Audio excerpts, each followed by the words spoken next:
You won't believe what Hurricane Melissa did in Cuba. They called it a storm, but the people who survived it called it a voice. Hurricane Melissa was not like the others. No warning sirens could truly prepare Cuba for what was coming.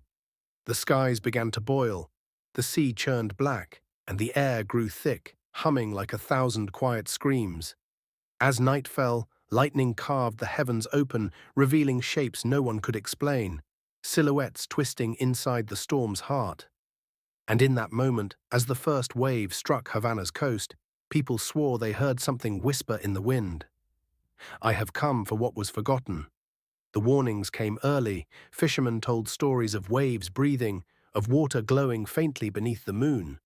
Animals fled inland, the air turned silent, and old women in small towns burned candles at their doorways. The government sent alerts, but in the villages of Santiago and Granma, people already knew. Something ancient was moving under the sea.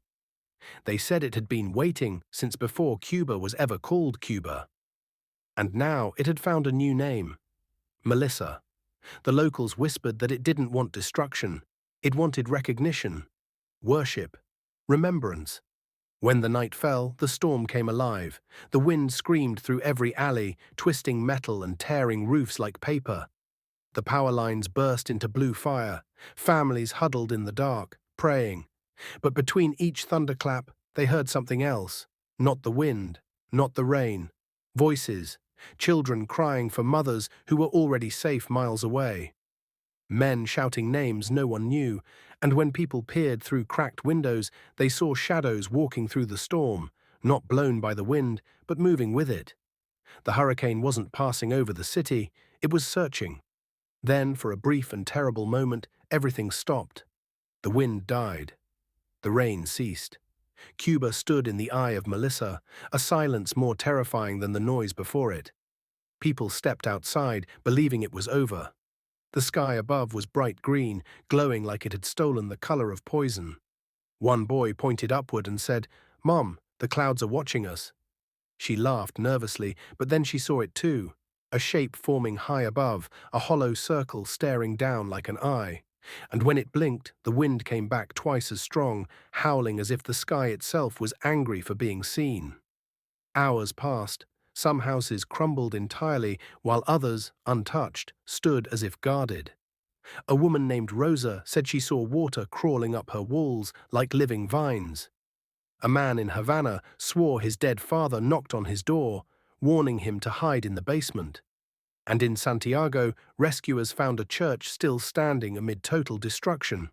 Inside, every candle still burned. No one could explain it. Some said God protected that place. Others said something else was protecting it. When the reporters arrived the next morning, they found words scratched on the wooden doors: "She was not done." When dawn finally came, Cuba looked like a broken memory.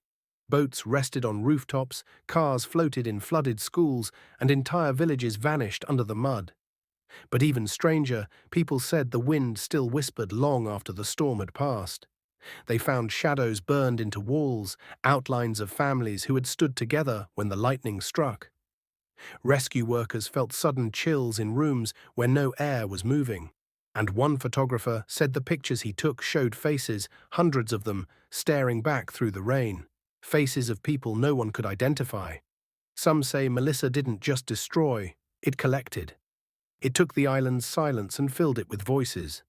Today the skies above Cuba are calm again. The people rebuild. Children return to school. But on some nights, when the wind changes direction, locals say they hear it, a low hum rolling through the palm trees. It sounds almost human. They call it Melissa's breath. And though the storm is gone, her presence lingers in the hearts of those who faced her. Because Hurricane Melissa wasn't just a storm of nature, she was a storm of memory. Born from every pain, every scream, every unspoken fear the island ever held. And maybe, just maybe, she'll return when the sea grows too quiet, and the wind wants to speak again. If this story chills you to the bone, imagine living through it. Subscribe for more dark, true stories where nature, faith, and fear collide.